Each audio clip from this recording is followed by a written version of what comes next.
पाकिस्तान और दुनिया भर से लाखों देखने और सुनने वालों को राना उज़ैर का सलाम। नादरकम, पाकिस्तान की सियासत में जो आज बड़े बड़े यूटर्न लिए जा रहे हैं, एक तरफ तो पाकिस्तान तहरीक-ए-इंसाफ को छोड़ने का सिलसिला जारी है, प्रेस कॉन्फ्रेंसेस की जा रही हैं, लेकिन वहीं पर दूसरी जानिब पाकिस्तान तहरीक-ए-इंसाफ में बड़ी शख्सियात जो हैं वो भी इस वक्त शमूलियत इख्तियार करती चली जा रही हैं। लेकिन आज एक ऐसी खबर सामने आई है, एक ऐसा नाम जिसका नाम आप मीडिया पर नहीं ले सकते, और मीडिया पर नाम चलवाने से पहले बहुत सारी जगहों से उनकी कंफर्मेशन लेना पड़ती हैं, और एक ऐसा नाम, अगर वो नाम जो है वो इमरान खान के खिलाफ अपना यू टर्न ले लें और ये कह दे कि मैं इमरान खान के खिलाफ कब किसी भी हद तक जाने के लिए मैं इनकार कर देता हूं, तो जनाब वाकई तौर पर यह एक बहुत बड़ी खबर है कि पाकिस्तान की सबसे बड़ी और अहम तरीन शख्सियत ने जो बड़ा यू टर्न ले लिया है और इमरान खान के खिलाफ जाने से इनकार कर दिया है। ये सारा किस्सा क्या है, कहानी क्या है, कौन सी शख्सियत है, क्या किस तरह का दबाव है, इस हवाले से अहम तरीन तफसीलात मैं आपके सामने रखने जा रहा हूं, जिस पर मीडिया बात नहीं करेगा। और फिर दूसरी जानिब पाकिस्तान के साबिक DGI lieutenant general retired general Faiz Hamid की धमाकेदार प्रेस कॉन्फ्रेंस। अब ये प्रेस कॉन्फ्रेंस किसके खिलाफ है और जनरल फैज हमीद साहब जो हैं इनको किस हवाले से क्या सारा मामला है, तमाम तर डिटेल्स आपके सामने रखूंगा। और एंकर इमरान खान रियाज जो हैं उनकी दबंग वापसी हुई है और उनकी वापसी ने इस वक्त सबको हिलाकर रख दिया है और ये सब लोग परेशान हैं कि क्या ये वही एंकर इमरान खान रियाज है जो पहले बोला करते थे। वो वीडियो आपके सामने चलवानी है, लेकिन अगर आपने चैनल को सब्सक्राइब नहीं किया, चैनल को सब्सक्राइब कर लें, बेल आइकन को दबा दें। आने वाली तमाम तर अपडेट्स आपकी खिदमत में बर वक्त पेश होती रहें। नादरकम, सबसे पहले तो आपको बताना ये चाहता हूं कि आज पाकिस्तान तारीख के सबसे नाजुक तरीन मोड़ पर खड़ा हुआ है। अगर यूं कहूं कि 76 साल तारीख में पाकिस्तान की सियासत आज एक फैसला कुन मोड़ पर है, जहां पर अवाम इस वोट कास्ट करने के लिए बेताब है, तो ये कहना गलत नहीं होगा।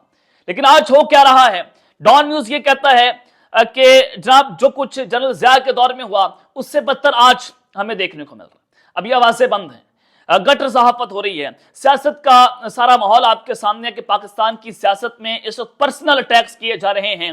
पूरा मुल्क जो है उस वक्त कोलैप्स कर चुका है, अवाम इस वक्त परेशान है, इस वक्त पाकिस्तान के स्टेक होल्डर्स परेशान है, बिजनेसमैन परेशान है। और मेरी दुआ है कि पाकिस्तान जो है वो तरक्की करे। मेरी दुआ है कि पाकिस्तान की मशहद दुनिया की सबसे बड़ी और ताकतवर तरीन मशहद बन जाए। लेकिन जनाब बोलना जुर्म है, गटर सहाफत यहां पर हो रही है, जिस तरह के इंटरव्यूज हो रहे हैं वो भी आपके सामने है। भाई हमारे भी जज्बात हैं, क्या हम अपने जज्बात को हम के सामने नहीं रख सकते? 5 साल लोग इलेक्शंस का इंतजार करते हैं, 5 सालों में एक छोटा बच्चा जो पैदा नहीं होता वो भी 5 साल का हो जाता है, 15 साल का बच्चा जो वोट कास्ट नहीं कर सकता था वो भी 20 साल का हो जाता है। लेकिन इलेक्शंस में वोट कास्ट करने का आप लोगों को हक नहीं दिया जा रहा। आज पाकिस्तान का बच्चा मैं नहीं, बच्चा इस इलेक्शन का इंतजार कर रहा है। हर बुढ़ी माँ बाप हर बच्चा जो है वो इस इलेक्शन का इंतजार करता है। ओवरसीज पाकिस्तान इंतजार कर रहे हैं। जब आप इलेक्शंस का इंतजार कर रहे हो, वोट कास्ट करने का आपको हक ना दिया जाए, तो आप खुद समझ लीजिए कि ये मुल्क किस जानिब जो है वो जनाब जा रहा है। क्या हमें इतना भी जीने का हक नहीं है कि हम बोल सकें? क्या हमें इतना भी ये जनाब हक नहीं देते कि हम अपने जज्बात जो हैं वो खुलकर आपके सामने रख सकें, हम अपने नजरियात का प्रचार कर सकें? लेकिन यहाँ पर यह सब कुछ करना गुनाह कबीरा बन चुका है। हम दुखी क्यों ना हो? मेरा मुल्क उस वक्त जनाब तबाहकुन हाल में है, मेरा मुल्क इस वक्त उसकी इकॉनमी कोलैप्स है, मेरे मुल्क में अवाम कंफ्यूज है, मेरे मुल्क की अवाम परेशान है। क्या मैं दुखी ना हूं? मेरी आखिरी उम्मीद क्या है कि मैं उस पर बात ना कर सकूं?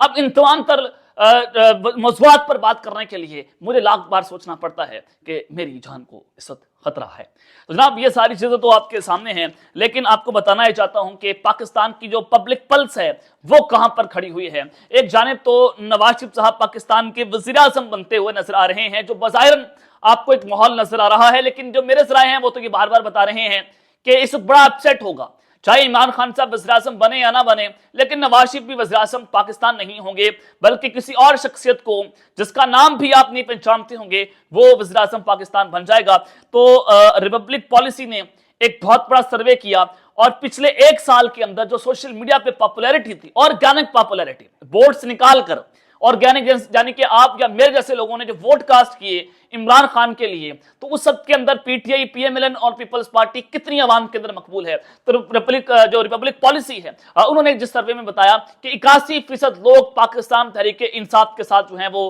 खड़े हुए हैं, और 9% लोग नून लीग के साथ खड़े हुए हैं, और 3% लोग टीएलपी के साथ, बाकी 2% लोग जेयूआईफे और फिर जनाब जो पीपल्स पार्टी है उनके साथ इस वक्त खड़े हुए हैं।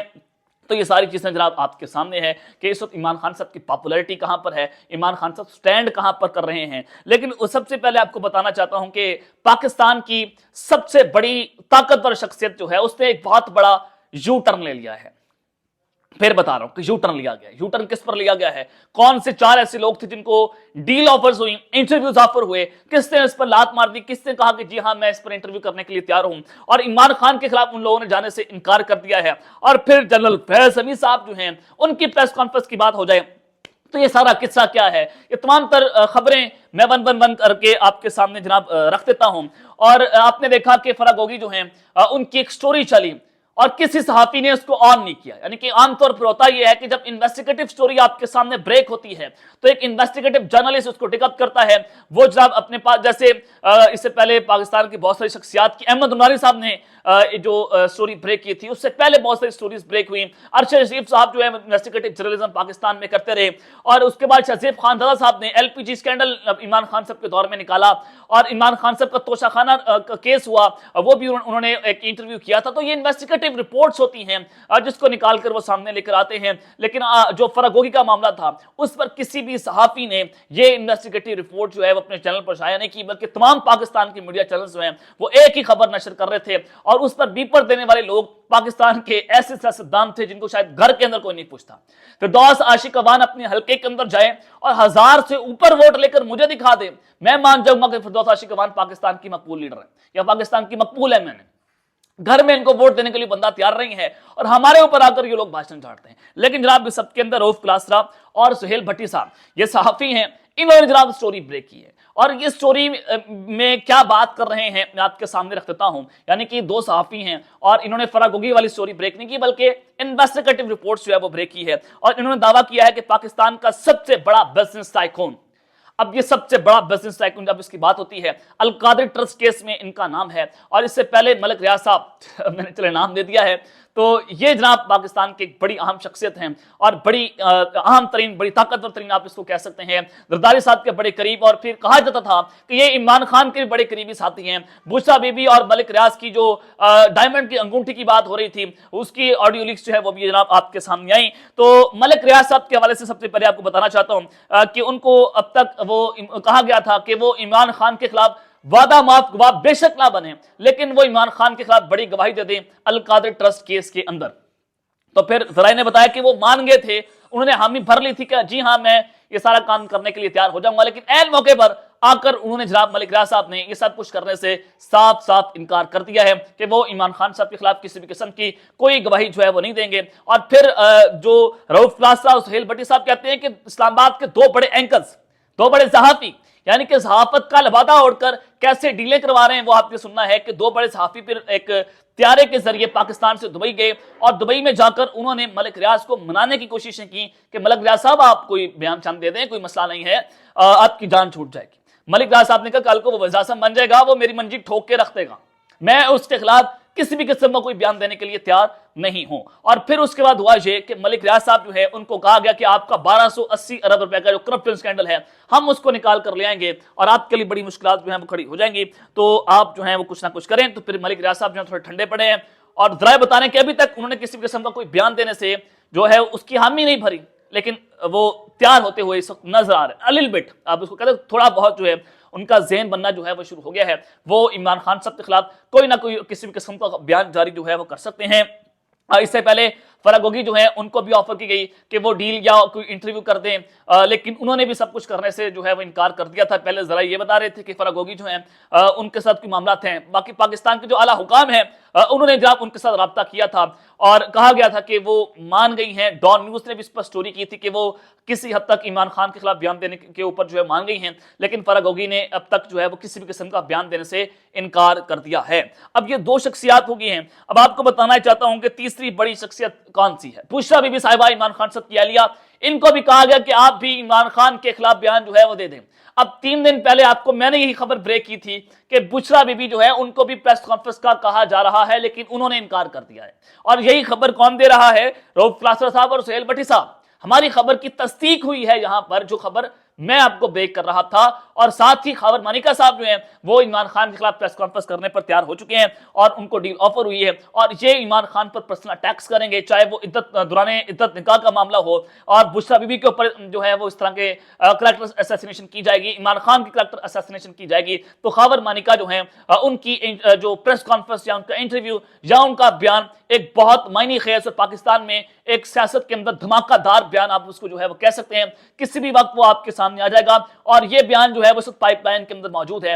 اور پانچویں بڑی آپ کو شخصیت بتانا چاہتا ہوں, پاکستان کے سابق ڈی جی آئی ایس ہے لیفٹیننٹ جنرل ریٹائرڈ جنرل فیض حمید صاحب جو ہیں, ان کے حوالے سے ان کو بھی کہا گیا ہے بقول رؤف کلاسرا اور سہیل بٹی صاحب کے کہ جناب وہ جو ہے ان کو بھی کہا گیا کہ آپ عمران خان صاحب کے خلاف کوئی نہ کوئی بیان دے دیں, کوئی بھی سارا معاملہ ہو کہ وہ جو ہے وہ کچھ نہ کچھ سازش کر رہے تھے پاکستان کے خلاف, لیکن انہوں نے بھی جناب اس وقت بیان دینے سے صاف صاف انکار جو ہے وہ کر دیا ہے. ظاہر ہے وہ ایک آفیشل ہیں, ایک ادارے کے ساتھ ان کا تعلق رہا ہے, منسلک رہے ہیں, پاکستان کی اہم ترین اور طاقتور شخصیت رہے ہیں, بڑا سٹیک ہولڈر, بڑا نام. تو جنرل فیض حمید صاحب اس طرح کی پریس کانفرنس نہیں کر سکتے ہیں. کوئی بھی ادارہ جو ہے اس طرح کا کام نہیں کر سکتا. جتنا بھی گند ہے یہ سیاسی لوگ کرتے ہیں, یہ جتنے بھی گندی جو کام کرنے ہوں یہ وہی لوگ کرتے ہیں جن کا تعلق چاہے پاکستان کی سیاست سے ہو. تو یہ ساری چیزیں جناب آپ کے سامنے ہیں. تو جنرل فیض حمید صاحب کے اوپر ٹاپ سٹی اسکینڈل ہے, لیکن وہ بھی وہاں سے سپریم کورٹ سے وہ بچ گئے, اور سپریم کورٹ نے جناب کہہ دیا کہ ہم اس طرح کے جو ہے وہ معاملات نہیں نپٹاتے, اور یہ معاملہ جو ہے متعلقہ فورم کے پاس جانا چاہیے, یعنی کہ وہ وزارت دفاع کے پاس جانا چاہیے, لیکن وہاں پر کوئی جنرل فیض حمید صاحب کے خلاف آپ کسی بھی قسم کی کوئی کارروائی نہیں کر سکتے ہیں. اب یہ ساری چیزیں جناب آپ کے سامنے ہیں. اینکر عمران خان ریاض صاحب کے حوالے سے آپ کو بتانا چاہتا ہوں کہ ان کی ایک چھوٹی سی ویڈیو جو ہے منظر عام پر آئی ہے. وہ ذرا آپ سن لیں, آپ کو اندازہ ہو جائے گا کہ اینکر عمران خان ریاض صاحب اس وقت بولنے کے قابل نہیں رہے. خیر اللہ تعالیٰ نے ان کو صحت دی ہے, وہ فٹ ہو گئے ہیں, ان کے ایموشنز, ان کی فیلنگ, ان کی باڈی, سارا کچھ آپ کے سامنے تھا جب وہ آئے تھے آج سے 1.5 ماہ پہلے. اب وہ اینکر عمران خان ریاض صاحب بڑی تبدیلی اور بڑی جلدی سے ریکور ہوئے ہیں. ذرا آپ یہ ویڈیو دیکھیں پھر آپ کو پتہ چلے گا. ਨਾ ਮੈਂ ਬੇਟੇ ਤੁਹਾਡੇ ਕਹਿਣ ਤੇ ਆ ਗਿਆ, ਔਰ ਤੈਨੂੰ ਯਾਦ ਹੈ ਤੁਸੀਂ ਦੋਵਾਂ ਨੇ ਵਾਅਦਾ ਕੀਤਾ ਸੀ ਤੇ ਇਮਰਾਨ ਵੋਂਟ ਟਾਕ ਐਨੀਥਿੰਗ, ਬਸ ਮੇਰੇ ਕੋਲ ਬੈਠਾ ਤਾਂ ਹੱਥ ਲਾ ਦਿਓ ਭਾਜੀ. अस्सलाम वालेकुम. बस सलाम काफी है, नहीं बहुत ही. तो मैं उन्हें तन भेज रहा वलीद, आमना तो आमना सबको दिखा देना. اینکر عمران خان ریاض صاحب کے حوالے سے جو صحافی ہیں ساتھ, انہوں نے کہا کہ جناب یہ بول نہیں سکتے, ابھی یہ بولیں گے نہیں. انہوں نے پھر بھی السلام علیکم کہہ دیا. جب انہوں نے سلام کیا تو آپ ان کی زبان شاید دیکھ رہے ہوں گے کہ ان کی زبان جو ہے وہ خراب ہو چکی ہے, اور ان کی زبان میں لکنت ہے, اور وہ صحیح طرح سے بول نہیں پا سکتے. وہ جب بولتے ہیں تو ٹھہر ٹھہر کر, توتلا جس کو آپ کہتے ہیں عام طور پر, اس طرح سے وہ بول رہے ہیں. تو یہ جناب آپ کے سامنے ہے, لیکن ان کی واپسی ہوئی ہے. اللہ تعالیٰ ان کی حفاظت کرے. اور جیسے انہوں نے واپسی کی ہے وہ اس وقت باہر نکلنا شروع ہو گئے ہیں. پہلے مولانا طارق جمیل صاحب جو ہیں ان کے پاس بھی کہ اب ان کی یہ ویڈیو سامنے آنا, تو انشاءاللہ آپ جلد اینکر عمران خان ریاض صاحب کو اسکرین کے اوپر جو ہے وہ بھی دیکھیں گے. اب تک کے لیے اپنا خیال رکھیے گا, اور اللہ نگہبان پاکستان زندہ باد.